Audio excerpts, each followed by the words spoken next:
Kalimera, kalispera bičiuliai. Labai šiandien šviečia saulė, vidurdienis. Aš esu kitoje statybų vietoje. Atsiprašau, užsidėsiu akinius. Čia yra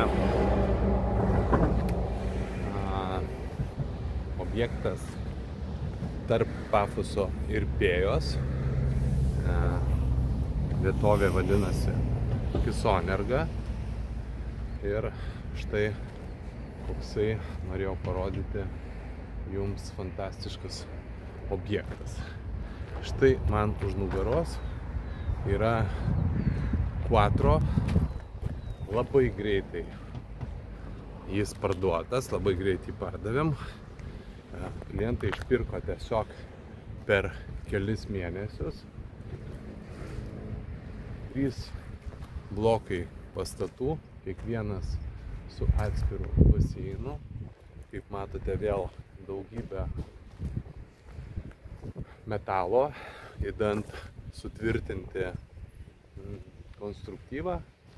Ir štai objektas iki nekilnojamo turto, iki štai ten aptvertas.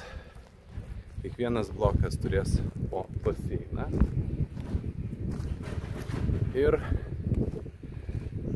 ką matau, labiausiai patinka žmonėm, kurie nori būti arti jūros, galbūt šiek tiek ramesniai vietovai.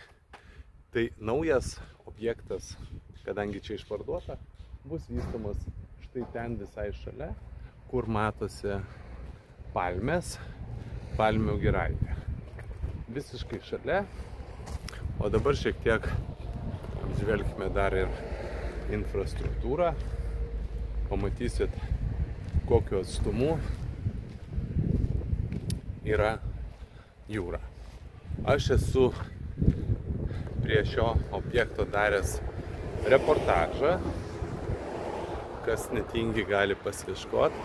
Prieš, manau, 2 kartus ir prieš metus, kai tik buvo paskelbta, ir dar kartą prieš gerą pusmetį. Dabar matome judėjimą, bet vystytojas čia yra šitoje vietoje pėsčiųjų perėja ir bus galima nesunkiai perėti.